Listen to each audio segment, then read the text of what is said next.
Hello all. और जो आज का हमारा विषय है वो काफ़ी कॉम्प्लिकेटेड है।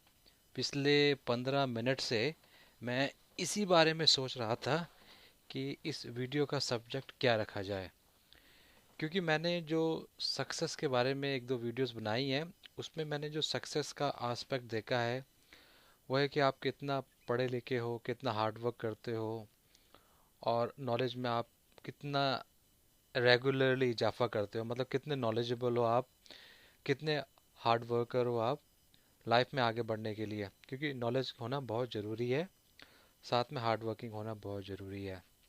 लेकिन एक चीज़ जिसके ऊपर मैं पिछले 2 सालों से रिसर्च रिसर्च कर रहा हूँ, अध्ययन कर रहा हूँ, आप मेहनत तो ज़रूर करें, और जो ये मैं बताने जा रहा हूँ, प्लीज़ मैं आपसे रिक्वेस्ट करूँगा, अगर आप पढ़ाई करते हैं तो पढ़ाई ज़रूर करें, उसको ना छोड़ें। और सक्सेस का मतलब सफलता का दूसरा एस्पेक्ट जो मैं आपको आध्यात्मिक तरीके से बताना चाहता हूँ कि अक्सर मैंने देखा कि काफ़ी पढ़े लिखे लोग होते हैं लेकिन लाइफ में सक्सेस नहीं मिलती, और कई लोग ऐसे होते हैं जो अनपढ़ होते हैं, अंगूठा छाप होते हैं, लेकिन उसके बाद बावजूद भी उनके पास असीम दौलत होती है, सब कुछ होता है उनके पास। तो मैं काफ़ी इंटरेस्टेड था इस सब्जेक्ट को जानने के लिए, आखिर वो लोग क्या करते हैं। जैसे कहा जाता है ना, अगर आपके पास बहुत नॉलेज है, जो एक लाइब्रेरी में लाइब्रेरियन होता है उसके पास तो पूरी नॉलेज ही होती है ना, वो चारों तरफ नॉलेज से घिरा होता है, लेकिन वो इतना सक्सेसफुल लाइफ में नहीं होता। तो मैं ये नहीं कह रहा, इस बात को डिनाई नहीं कर रहा कि आप नॉलेज ना लें, नॉलेज ज़रूर लें, लेकिन आज जो मैं सब्जेक्ट है वो है कि आप आध्यात्मिक तरीके से लाइफ में भौतिक सक्सेस कैसे ला सकते हैं। क्योंकि आज के टाइम पे जो आप सक्सेस कहते हैं तो आप मटेरियल सक्सेस के तरफ ज़्यादा ध्यान देते हैं। ऑब्वियसली जब हम कहते हैं आप सक्सेसफुल हो तो हम उसका मापदंड उसकी संपत्ति के आधार पे करते हैं, उसके वैभव के आधार पे करते हैं। दैट मीन्स कि उसके पास कितना मटेरियल है। मटेरियल से कहता हूँ कि जो भौतिक सुख होता है, मतलब क्या चीज़ें हैं उसके पास, गाड़ी है, घर है, प्रॉपर्टीज़ है, और काफ़ी कुछ चीज़ें। तो उसके आधार पर हम कहते हैं कि वो सक्सेसफुल है। लेकिन आज मैं आपको एक तरीका बताने जा रहा हूँ जो मैंने भी अपनी लाइफ में इम्प्लीमेंट किया है, और उसके रिजल्ट काफ़ी क्विक मिले हैं। वो तरीका है how to get success using the spirituality. और उस स्पिरिचुअलिटी में आता है हमारा law of vibration. Law of attraction तो आपने काफ़ी सुना है, लेकिन ये लॉ ऑफ वाइब्रेशन है। दोनों ही तकरीबन जुड़े हुए हैं, लेकिन इसको मैं लॉ ऑफ वाइब्रेशन कहूँगा।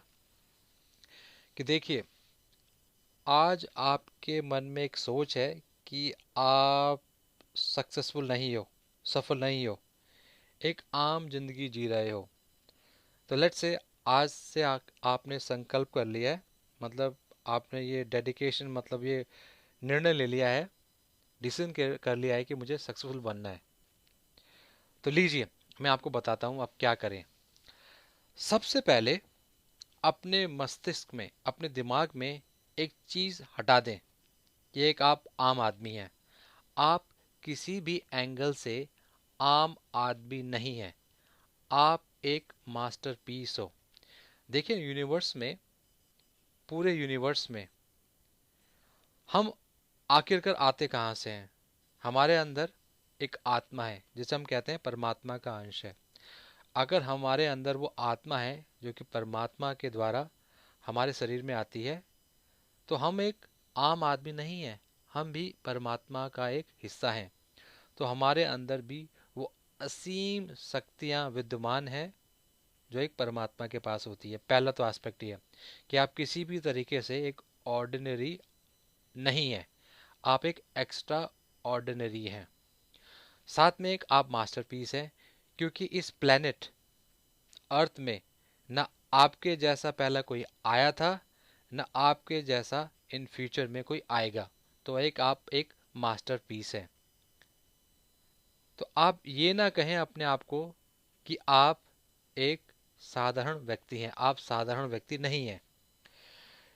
दूसरी बात जो बहुत अहम है कि आपकी जो बाहर की दुनिया होती है, जो आप आज हैं, वो रिजल्ट है आपकी अंदर की सोच का। आपने अपने अंदर जो दायरा बनाया है, अपने अंदर जो आपने सोचा हुआ है, जो आपकी थिंकिंग है, जो आपके थॉट्स हैं आपके बारे में और समाज के बारे में, वो रिजल्ट है आपकी आज की पोजीशन का। जो आप समाज में आज आपकी जो भी इज्जत है, वो आपके अपनी थॉट के और आपके बिहेवियर के कारण है। तो एक सामान्य सी कहावत है इंग्लिश में कि हम अपनी आदतों का परिणाम है, कि we are the result of our daily habits. हमने जो रोज किया है और जो रोज करते आ रहे हैं, उसी का परिणाम है हमारी ज़िंदगी। तो अब आपको परिवर्तन लाना है ज़िंदगी में, क्योंकि आपने डिसाइड किया है कि आपको सफल बनना है। तो मैंने बार बार कहा है कि एक दो एस्पेक्ट हैं। एक तो आप बहुत कड़ी मेहनत करके, एग्ज़ाम पास करके और दिन रात पढ़ के नए नए चीज़ें सीख के सक्सेसफुल बन सकते हैं, और दूसरा तरीका है अध्यात्म के द्वारा। अब आता है यहाँ पे अध्यात्म, कि आप एक मैग्नेट हैं, आप एक चुंबक हैं, और आप अपनी ज़िंदगी में लोगों को आकर्षित करते हैं। आप एक चुंबक हैं, चुंबक जिसे कहते हैं मैग्नेट। तो आप अपनी तरफ उन्हीं लोगों को आकर्षित करोगे जैसा आपका स्वभाव है, व्यवहार है। अब आपने डिसाइड किया है कि आपको सक्सेसफुल बनना है, एक सफल व्यक्ति बनना है। तो आप एक मैग्नेट हो, मैंने बार बार कहा, तो आपको अपने अंदर चेंजेस लाने होंगे लाइफ में। सक्सेस, हैप्पीनेस, जॉय, प्रोस्पेरिटी, ये लाना है आपको, मतलब सब कुछ लाना है। तो आपको इस तरह का मैग्नेट बनना पड़ेगा, इस तरह का चुंबक बनना पड़ेगा। वो कैसे बनना है, आइए मैं आपको बताता हूँ। ये जो पूरा ब्रह्मांड है हमारा यूनिवर्स, ये वाइब्रेशन से काम करता है। कोई भी चीज हमारे आसपास है, कोई भी चीज, सभी के अंदर एक तरह की वाइब्रेशन होती है, और वही वाइब्रेशन एक दूसरे को अपनी तरफ आकर्षित करती है। आइए मैं आपको एग्जांपल देता हूँ कि आप बोलेंगे कि वाइब्रेशन कैसे होती है क्या। मान लीजिए ये पूरा यूनिवर्स, इसमें हम प्लेनेट अर्थ में रहते हैं। इस अर्थ को हम एक मिक्सी, जिसमें हम अक्सर जूस निकालते हैं, अक्सर मसाले पीसते हैं, लेट्स से कि एक मिक्सी में हमने अर्थ रूपी बॉल को अंदर डाल दिया। जब अर्थ कहते हैं तो इसमें सभी कुछ सम्मिलित होता है, चाहे इंसान हो, जानवर हो, और पेड़ पौधे, सब कुछ, मिनरल, सब कुछ, वाटर, सब कुछ इसमें सम्मिलित होता है। अब आप इसको मिक्सी में पीसेंगे तो सबका बनेगा चूरा। क्या बनेगा, चूरा, छोटे छोटे कण। अब आप इन छोटे छोटे कणों को और पीस दीजिए तो क्या बनेगा, बहुत ही बारीक चूरा। अब आप उस चूरे के एक कण को निकालकर माइक्रोस्कोप के द्वारा देखेंगे तो आपको पता चलेगा कि उस कण के अंदर भी एक एनर्जी है, वाइब्रेशन हो रही है, मतलब मूवमेंट हो रही है। अब देखिए, हमारा शरीर है, हमारे अंदर जो आत्मा है वो क्या है, एक एनर्जी है ना। अब ये पत्ते हिलते हैं, पेड़ पौधे चलते हैं, तो कैसे चलते हैं पेड़ पौधे, मतलब चलते हैं, मतलब मेरा कहने का मतलब है हिलते हैं, तो इसके अंदर भी तो एनर्जी है। ये हवा जो हम सांस लेते हैं, कभी तूफान का रूप लेती है, कभी बवंडर का रूप लेती है, क्या ये सब एनर्जी तो है। मतलब एनर्जी हर जगह विद्यमान है। तो एक बात है कि हर वस्तु, हर चीज में एनर्जी है, तो वो एनर्जी हमारे अंदर भी है। जैसे पॉजिटिव पॉजिटिव को अपनी तरफ आकर्षित करता है, नेगेटिव नेगेटिव अपनी तरफ आकर्षित करता है, उसी तरह खुशियाँ खुशियों को आकर्षित करती हैं, दुख दुख को आकर्षित करता है। तो लाइफ में जैसे अभी आपने डिसाइड किया है कि आपको सफल बनना है, तो आपको अपनी वाइब्रेशन, मतलब है आप एक रेडियो के समान, एक जैसे रेडियो होता है ना, आपको फ्रीक्वेंसी सेट करनी पड़ती है चैनल सुनने के लिए। अगर आपको एफएम सुनना है या कोई दूसरा स्टेशन सुनना है, तो आप क्या करते हैं, उसकी फ्रीक्वेंसी को सेट करते हैं, एक फ्रीक्वेंसी चेंज करते हैं, जिससे कि आपको वो सिग्नल प्राप्त होने लगे। अब आपने क्या करना है, अपनी लाइफ में आपको सफलता प्राप्त करनी है। तो अभी आपकी जो ट्यूनिंग है, ये ट्यूनिंग है, अरे यार लाइफ में कुछ नहीं है, सफल नहीं है, परेशान है, आपने अपनी उस फ्रीक्वेंसी को चेंज करना है। चेंज करना है यानी कि आपको फ्रीक्वेंसी को लगाना है, मुझे सफल बनना है। तो लेट्स से क्या करना है, मैं बार बार बोल रहा हूँ क्या करना है, अब फाइनली आपको बताता हूँ क्या करना है। मॉर्निंग में जब आप उठें, आपका रूटीन क्या होना चाहिए। जैसे आप सुबह उठें, सुबह का जब मैं कहता हूँ, आई वुड प्रेफर कि आप सुबह 5 बजे या तकरीबन 6 बजे, मतलब इस दौरान ज़रूर उठें।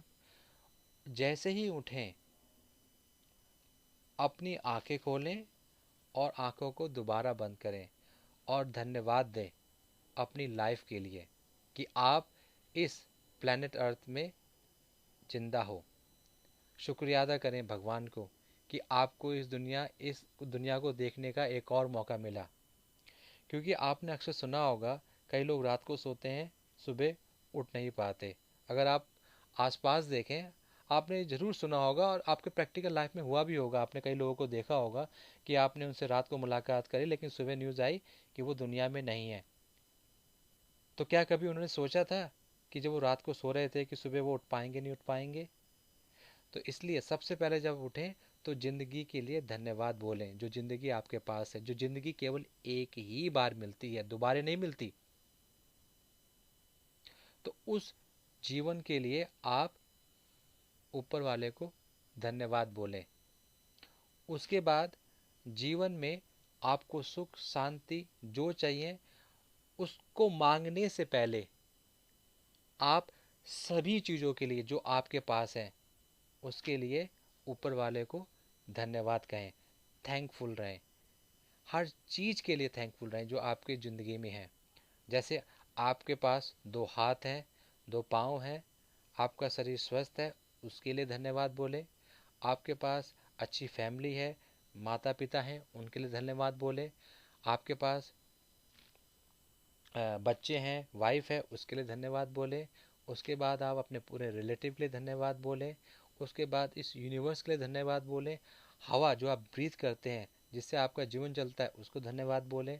पानी जल जो आपके पूरी बॉडी का 70% होता है, उसके लिए धन्यवाद बोलें। मतलब कहने का मतलब है, आप धन्यवाद आंख बंद करके आपके पूरे दिन में जो कार्यक्रम होता है उसके बारे में सोचें और सब चीज़ के लिए आप धन्यवाद बोलें और अपना दिन क्रिएट करें। जब आपने यूनिवर्स को, आप मैंने कहा कि आप एक वाइब्रेशन हो। हम जैसा कहते हैं, जैसा बोलते हैं, हमारी जो जुबान होती है ना, जो हमारे शब्द होते हैं, वो बीज के समान है। हम जैसे बीज बोते हैं वैसे ही बीज अंकुरित होते हैं, मतलब वैसे ही फसल हमको मिलती है। अब आपने क्या किया, मॉर्निंग में जब आपने धन्यवाद बोला पूरे यूनिवर्स को, हर चीज़ को, हर वस्तु को धन्यवाद बोला, तो आपने एक वाइब्रेशन धन्यवाद, एक वाइब्रेशन थैंकफुल, एक वाइब्रेशन ग्रेटिट्यूड आपके शरीर से निकला। मतलब आपके शरीर से एक ऐसी ऊर्जा निकली, ऊर्जा का प्रवाह हुआ जो एक पॉजिटिव थी, थैंकफुल थी। तो अब यूनिवर्स क्या करेगा, आपकी उसी वाइब्रेशन को मैच करने की ट्राई करेगा कि आपने एक अच्छी वाइब्रेशन छोड़ी है, तो यूनिवर्स से आपको वही वाइब्रेशन मिलेंगी, थैंकफुल की, ग्रेटिट्यूड की, जॉय की, हैप्पीनेस की। तो थ्रू आउट डे आपको ऐसी ऐसी न्यूज़ें मिलेंगी, आप खुद सरप्राइज हो जाएंगे, ऐसा कैसे होता है, मतलब ये फैक्ट है। तो आप सुबह अपना दिन धन्यवाद के साथ, थैंकफुल ग्रेटिट्यूड के साथ स्टार्ट करें और मन में कोई नेगेटिव विचार ना आने दें। बी पॉजिटिव, सबके लिए थैंकफुल। रास्ते में जो लोग दिख रहे हैं जिनसे आप बात भी नहीं करते, मन से उनके लिए थैंकफुल रहो। पेड़ पौधे जो कुछ आपको दिखते हैं, सृष्टि की हर चीज़ के लिए आप थैंकफुल रहो। तो आपने अपने शरीर से एक ऐसी ऊर्जा का प्रवाह किया है जो थैंकफुल किया, मतलब आपके जीवन में वही चीज़ वापस आएगी। जैसे हमने कहा ना कि positive attract positive, negative attracts negative. आपने अभी ग्रेटिट्यूड वाला फॉर्मूला आजमाया, या कहीं ग्रेटिट्यूड जब कहते हैं धन्यवाद वाला, तो आपके लाइफ में थैंकफुल आएंगी। ये तो रहा पहला एस्पेक्ट। दूसरा, अगर आपके पास कोई समस्या है, प्रॉब्लम्स है, तो प्रॉब्लम्स को कभी प्रॉब्लम्स ना बोलें, प्रॉब्लम्स को ट्राई करें, कहें कि चैलेंज है आपके पास। जब आप बोलते हैं चैलेंज है, आपका जो माइंड होता है ना, वो प्रॉब्लम को जब प्रॉब्लम समझता है तो कहता है कि प्रॉब्लम है, मतलब वो पॉजिटिव वे में नहीं लेता। जब आप कहते हैं कि चैलेंज है, तो आपका माइंड भी एक पॉजिटिव वे में उसको चैलेंज लेता है और उसका सॉल्यूशन ढूंढने का प्रयास करता है क्विकली। तो हाँ, अब बात करते हैं जब आपको प्रॉब्लम आए। तो कोई भी प्रॉब्लम दुनिया में ऐसी नहीं है जिसका कोई समाधान ना हो। मैं मेडिकल वाली बात नहीं कर रहा कि मेडिकल एस्पेक्ट से कह रहा हूँ, मैं कह रहा हूँ लाइफ में जो प्रॉब्लम्स आती हैं, तो उसमें हर चीज़ का सॉल्यूशन होता है। उसका एक तरीका है जो मैंने काफ़ी लोगों से सीखा है, कि जब भी कोई प्रॉब्लम आए, तो कभी भी आप डिसीजन जल्दबाजी में न लें। उसका एक उसकी एक प्रक्रिया होती है। आप एक रूम में जाएं, 5 मिनट तक शांत रहें। आपने अक्सर देखा होगा ना कि एक बकेट में, एक बाल्टी में जब हम कुछ पानी डालते हैं, उसके ऊपर कुछ अ, रेता डालें, मिट्टी डालें, तो पानी धुंधला होता है, तो साफ नहीं दिखाई देता। लेकिन अगर उस पानी को 5 मिनट तक रहने दें या कुछ समय तक रहने दें, तो सारी मिट्टी परत में चली जाती है, सारी मिट्टी तह में चली जाती है पानी के, और पानी ऊपर से क्लीन हो जाता है, मतलब साफ दिखाई देता है। उसी तरह हम तरीके से हमारा मस्तिष्क से दिमाग है, जब हमें कोई निर्णय लेना होता है, डिसीजन लेना होता है, हमको ट्राई करना है कि पहले शांत रहें, उसके बाद कुछ सोचें। अब जो प्रक्रिया है वो है, पहले आप 5 मिनट एक शांत कमरे में शांत रहें। उसके बाद जो समस्या है उसकी आप ट्राई करें, कमरे से बाहर ना आए जब तक कि आप समस्या के कम से कम 15 से लेकर 20 आंसर ना लिखें, हर तरीके से। जैसे कि आपकी समस्या है कि आपको पैसे चाहिए, मतलब कुछ मदद चाहिए, तो अगर आप एक कमरे में जाते हैं और इसका समाधान कैसे लिखते हैं, मैं आपको एग्जांपल देता हूँ। आंसर एक, आप बैंक से ले सकते हैं लोन। आंसर दो, रिलेटिव से मांग सकते हैं। आंसर तीन, लॉटरी ट्राई कर सकते हैं। आंसर चार, किसी और रिलेटिव से मांग सकते हैं। आंसर पाँच, कि आपके पास आपके कोई गहने हैं, संपत्ति है, या जो आपके चीज़ें हैं, प्रॉपर्टी है, उसको बेच के आप पैसा ले सकते हैं। आंसर छः, दोस्त से मांग सकते हैं। आंसर सात, कि कोई आपकी बचत होगी, उसको आप तो डुबा सकते हैं। मतलब ऐसे कई आंसर करते हैं, 15 आंसर लिख लीजिए। और 15 आंसर में आपको मैं गारंटी देता हूँ कि आपके जो उसी आंसरों में, 15 आंसर में, आपके 2 या 3 आंसर वहीं छुपे हुए हैं। उन 15 आंसर में आपका 100% जो करेक्ट आंसर है, उन्हीं में से एक आंसर है, उन्हीं में छुपा हुआ है, उन्हीं आंसरों में जो आपने खुद ढूंढे हैं। आपने क्या, जब आंसर ढूंढे तो आपका सबकॉन्शियस माइंड एक्टिवेट हो गया। अब मैं सबकॉन्शियस माइंड के बारे में यहाँ इतना बात नहीं करना चाहता, क्योंकि सब्जेक्ट काफ़ी बड़ा हो जाएगा। सबकॉन्शियस माइंड हमारा यूनिवर्सल माइंड होता है, जो कि हरदम यूनिवर्स से कनेक्ट रहता है। जो भी कोई बड़ी डिस्कवरीज हुई हैं, इसमें सारा योगदान हमारे सबकॉन्शियस माइंड का रहा है। तो subconscious mind like a super computer, जिसमें हमारी पूरी जीवनी होती है, हमारा पूरा जीवन का लेखा जोखा होता है। और सबकॉन्शियस माइंड एक ऐसी पावर है जिसके माध्यम से आप कुछ भी कर सकते हैं, कुछ भी कर सकते हैं, कोई भी आंसर ले सकते हैं। और हमारा कॉन्शियस माइंड, आज चलो बात हो रही है तो मैं यहाँ पे क्लियर कर दूँ, conscious subconscious mind. Conscious mind हमारा 5 सेंसेस होती हैं, जो हम जैसे कि फील करते हैं, टच करते हैं, स्मेल करते हैं, और सुनते हैं, और देखते हैं। जो कुछ होता है ये हमारे 5 सेंसेस होती हैं, जिसके माध्यम से हम कोई भी चीज़ का निर्णय लेते हैं, सोचते हैं कॉन्शियसली। लेकिन सबकॉन्शियस माइंड केवल ग्रहण करता है, उस ग्रहण करता है, एक्सेप्ट करता है, उसको कुछ नहीं पता। वो डिफ्रेंशिएट नहीं करता है किसी रियलिटी में रियल चीज़ क्या है, या सपना है, या रियल है, या इमेजिनेशन है। उसका काम केवल एक्सेप्ट करना है एवरीथिंग। चाहे बुरा बोलो वो भी एक्सेप्ट करेगा, अच्छा बोलो वो भी एक्सेप्ट करेगा। तो हमारा subconscious mind always accept everything. तो इसलिए बड़ा इम्पॉर्टेंट होता है कि आप किस माहौल पर हो, किस माहौल में हो, क्योंकि कहीं ना कहीं वो सबकॉन्शियस माइंड उसको एक्सेप्ट कर रहा है, उसको प्राप्त कर रहा है, उसको अपने अंदर ग्रहण कर रहा है। तो इसलिए कहता हूँ सबकॉन्शियस माइंड हरदम एक्सेप्ट करता है एवरी टाइम। कॉन्शियसली आप एक पिक्चर देखो तो आप कॉन्शियसली उसमें कुछ चीज़ें ही देख पाओगे, लेकिन सबकॉन्शियसली आप पिक्चर की हर चीज़ों को आप देख लेते हो, उसका खुद आपको नहीं पता होता। तो एक बिग थ्योरी है सबकॉन्शियस माइंड और कॉन्शियस माइंड की, फिलहाल इसको नहीं आते हम। तो हम थे अपने लॉ ऑफ वाइब्रेशन में। तो आपने क्या करना है, आपको अपनी टोन को चेंज करना है, आपकी फीलिंग्स को चेंज करना है, क्योंकि vibration is all about feelings. आप मुंह से तो कह दोगे मैं हैप्पी हूँ, मैं हैप्पी हूँ, लेकिन दिल से आप हैप्पी नहीं हो तो आपकी वाइब्रेशन हैप्पीनेस वाली नहीं है। आपको दिल से हैप्पी होना है। उसके लिए आपको क्या करना है कि ट्राई करना है कि आप जितना हो सके एक अच्छे माहौल में रहें और पॉजिटिव लोगों के साथ रहें और पॉजिटिव लोगों की जीवनियों को पढ़ें, मतलब जो सक्सेसफुल लोग थे उनके बारे में ज़्यादा से ज़्यादा पढ़ें। तो आपके अंदर एक वैसी फीलिंग्स आती हैं, एक ऐसा माहौल आता है। और इमेजिनेशन एक आर्ट है। आप जब भी इमेजिनेशन करें, क्योंकि मैंने कहा कि हमारा सबकॉन्शियस माइंड है वो रियलिटी और इमेजिनेशन कहीं भी डिफ्रेंशिएट नहीं करता। अगर आपको सक्सेसफुल बनना है, आपको उस तरह की वाइब्रेशन को लाना है, अपने शरीर रूपी जो हमारा रेडियो है, ट्रांसमीटर है, इसको मोड में रखना है, सक्सेस के मोड में। तो आपको क्या करना है, इमेजिनेशन के माध्यम से, कल्पनाओं के माध्यम से आपको उन चीज़ों के बारे में सोचना है जब आप बहुत ही हैप्पी थे। आपको उन अच्छे क्षणों के बारे में सोचना है जब आप अपने आप को बहुत अच्छा फील करते थे, मतलब महसूस करते थे। मतलब जब आप वे वो चीज़ों के बारे में सोचते हैं, जब आपने कॉलेज से डिग्री प्राप्त करी, जब आपको जॉब मिला, और जब आपने एक मैच विनिंग पारी खेली क्रिकेट, अपने क्रिकेट के मैच में या फुटबॉल के मैच में आपने कुछ गोल किए, और आप मतलब उन चीज़ों को महसूस करें, वो फीलिंग्स क्या थी आपके। जब आप कल्पनाओं में उन फीलिंग्स को महसूस करते हैं तो ऑटोमेटिकली आपके अंदर वही फीलिंग्स आने लग जाती हैं। तो आपका जो मूड होता है वो चेंज हो, हैप्पीनेस में आ जाता है। तो आप उन यादों को याद करें जिन यादों में आप काफ़ी खुश थे।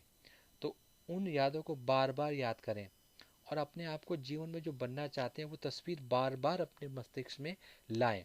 तो उससे क्या होता है, वो चीज़ बार बार आपके मस्तिष्क में आती है, उसका दो तरफा प्रभाव होता है। एक तो आपके सबकॉन्शियस माइंड को आप एक चीज़ दिखा रहे हो ना, सबकॉन्शियस माइंड क्या करेगा, उस तस्वीर को प्राप्त करने के लिए वो यूनिवर्स में ऐसी चीज़ें क्रिएट करेगा, यूनिवर्स से ऐसे लोगों को क्रिएट करेगा, मतलब ऐसे ट्राई करेगा यूनिवर्स। मतलब मैं कहता हूँ यूनिवर्स ऐसे सर्कमस्टेंसेस आपकी लाइफ में आएंगे, ऐसी घटनाएं होंगी जो आपको उस चित्र को, उस तस्वीर को बनाने में आपकी पूरी मदद करेगी।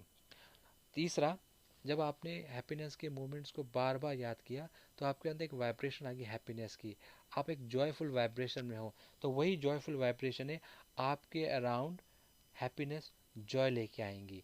तो आपके देखा प्रैक्टिकल, जब आप इसको प्रैक्टिकल करेंगे तकरीबन मैं कहूँगा 45 दिन तक, मतलब आप सोचें, हैप्पीनेस के बारे में सोचें, अपने लाइफ के हैप्पी मोमेंट्स को सोचें।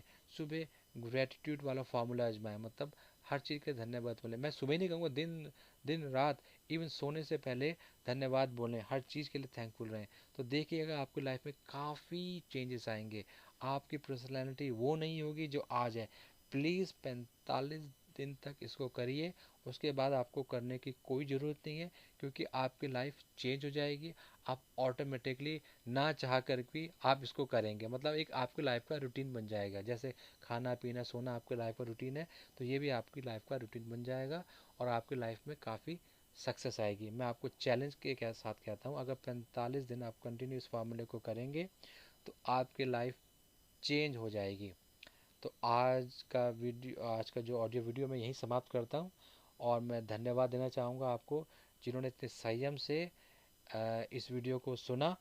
और क्योंकि ये थोड़ा लंबा वीडियो हो गया, मैं अक्सर चाहता हूँ कि वीडियो मेरा 5 या 10 मिनट का बने, लेकिन इस वीडियो को थोड़ा ज़्यादा समय लगा इसके लिए, क्योंकि मैं चाहता था इसमें आपके साथ जो मेरी अब तक का नॉलेज रही है उसको शेयर कर सकूँ। And once again thanks for listening this video. हाँ, एक चीज़ है, अगर आपको जो भी क्वेश्चन है, यदि आप इससे रिलेटेड सब्जेक्ट में कुछ जानते हैं, क्योंकि मैं भी इस सब्जेक्ट के बारे में अभी भी पढ़ रहा हूँ कि स्टडी कभी ख़त्म नहीं होती। अगर आप कुछ जानते हैं तो प्लीज़ मेरे साथ ज़रूर शेयर करें। अगर कुछ पूछना चाहते हैं तो प्लीज़ आप पूछें, कुछ बताना चाहते हैं तो प्लीज़ आप बताएं, मैं आपके कमेंट्स का बड़ी बेसब्री से इंतज़ार करूँगा।